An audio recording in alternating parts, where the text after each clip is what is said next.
सम्मान के योग, जो आज देश के अंदर अगर कोई समाज की बात कर रहा है, बाबा साहब से संबंधित कोई बात कर रहा है, वो केवल और केवल एडवोकेट राजेंद्र पाल गौतम जी।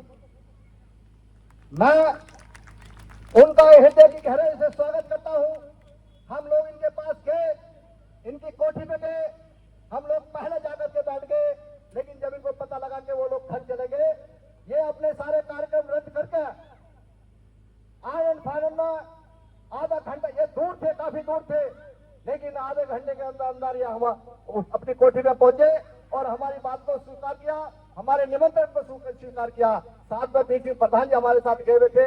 मैं ऐसे महानुभाव और पूर्व दिल्ली सरकार में मंत्री रहे हैं, मैं निवेदन करूंगा उनसे वो आए और हम सबका मार्गदर्शन कराए।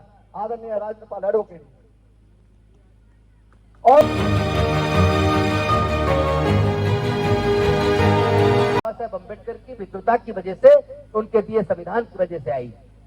आप सबको पता है, और ये पीड़ा का विषय भी है कि पहलगाम के अंदर आपने देखा किस कदर आतंकवादियों ने शांतिपूर्वक तरीके से जो लोग अपनी छुट्टियां मनाने गए थे, वहां आकर जिस तरह उनकी नृशंस हत्या की, इसने अनेकों सवाल भी पैदा किए हैं। और सवाल ये पैदा किए हुए, आखिर इंसान राक्षस कैसे बन जाता है? आखिर एक इंसान दूसरे इंसान का खून कैसे पी सकता है? एक इंसान दूसरे इंसान की हत्या कैसे कर सकता है? हत्या करने वाला इंसान कैसे कहला सकता है? क्योंकि जो कोई आतंक पैदा करता है, भय का माहौल पैदा करता है, चाहे वो धर्म पूछ के हत्या करे, चाहे वो जाति पूछकर हत्या करे, आतंकवादी की कोई जाति और धर्म नहीं होता। आतंकवादी केवल आतंकवादी होता है।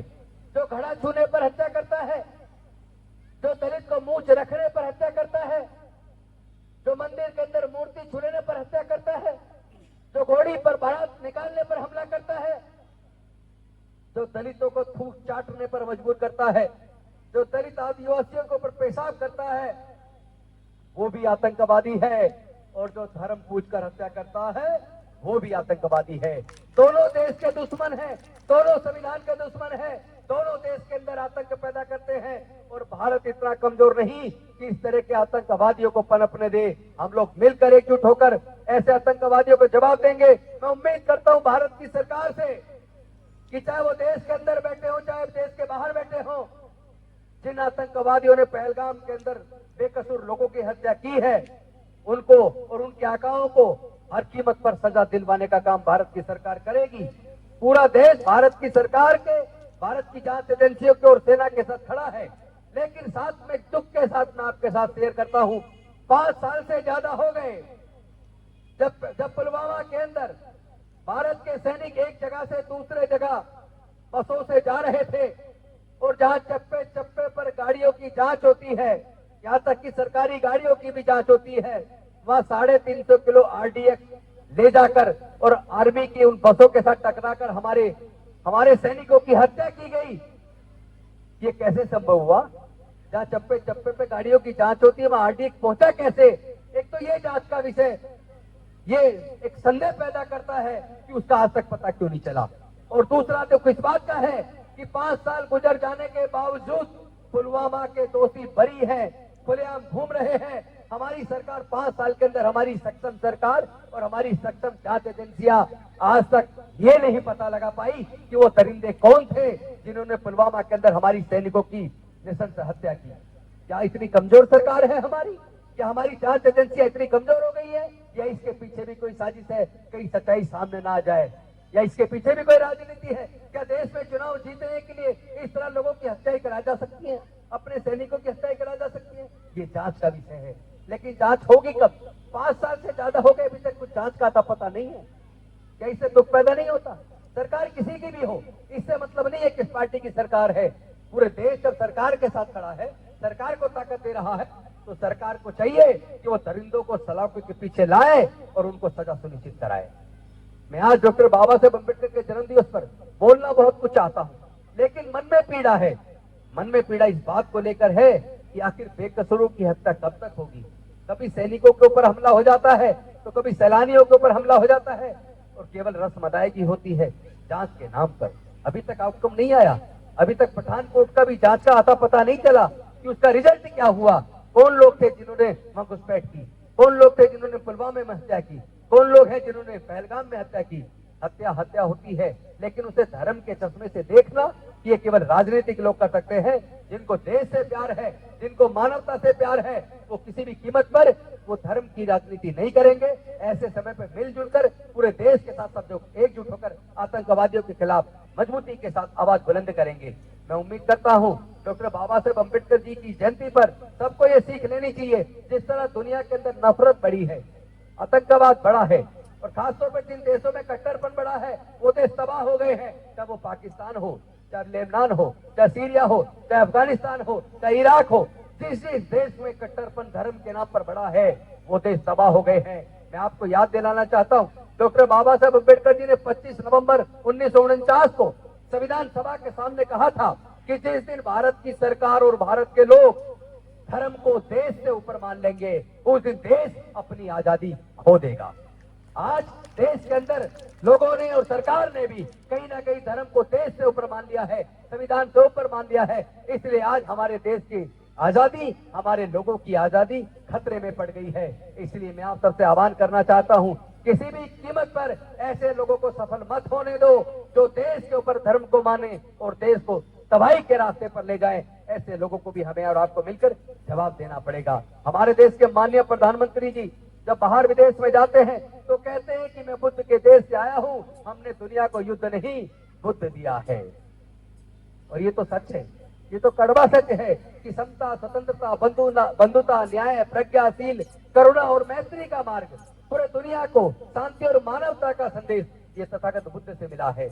और पूरे दुनिया को अगर कोई चीज बचा सकती है युद्ध से, हत्याओं से, और वहां शांति स्थापित कर सकती है, प्रगति ला सकती है, तो वो केवल तथागत बुद्ध का धम्म है। इसीलिए डॉक्टर बाबा साहेब अम्बेडकर ने पूरे दुनिया के धर्मों का अध्ययन करने के बाद ये पाठ वो समझ गए थे कि पूरे दुनिया का और मानव जाति का कल्याण केवल बुद्ध के धम्म में है। और वो बुद्ध का धम्म जिसके अंदर अंधविश्वास, पाखंडवाद के लिए कोई जगह नहीं है, जो वैज्ञानिक दृष्टिकोण से चलता है, जिसके अंदर सभी के प्रति, प्राणी मात्र के प्रति भी दया का भाव है, करुणा का भाव है, प्रेम का भाव है, सबके प्रति मंगल भावना है।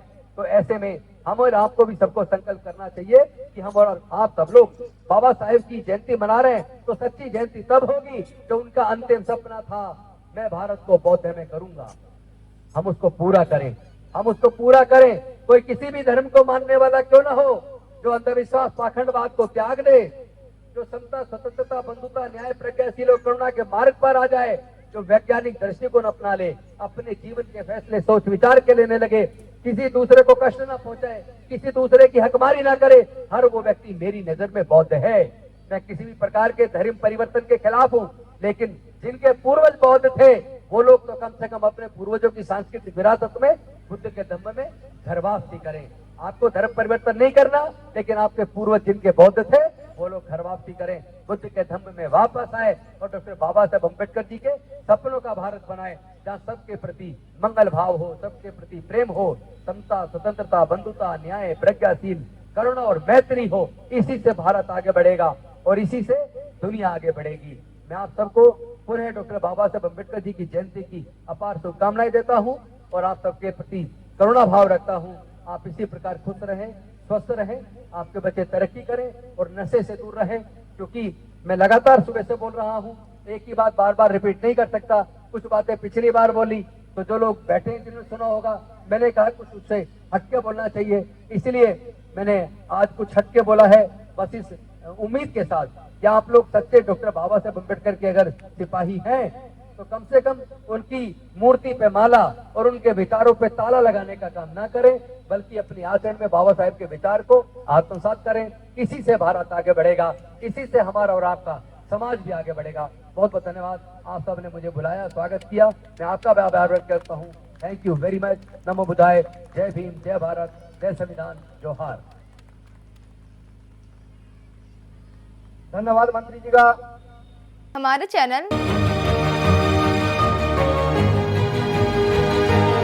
लाइक, शेयर, सब्सक्राइब देखना मत भूलिएगा। जय भीम, जय भारत, जय संविधान, नमो बुद्धाय। धन्यवाद। चैनल आर्थिक समस्या से गुजर रहा है। अगर आप बहुजन समाज में बाबा साहेब अम्बेडकर और तथागत बुद्ध की विचारधारा को अधिक से अधिक लोगों तक पहुंचाना चाहते हैं तो हमें आर्थिक सहयोग प्रदान करें, ताकि हम अपने चैनल के माध्यम से देश विदेश में समता, बंधुता, एकता और संवैधानिक अधिकारों को ज्यादा से ज्यादा लोगों तक पहुंचा सकें।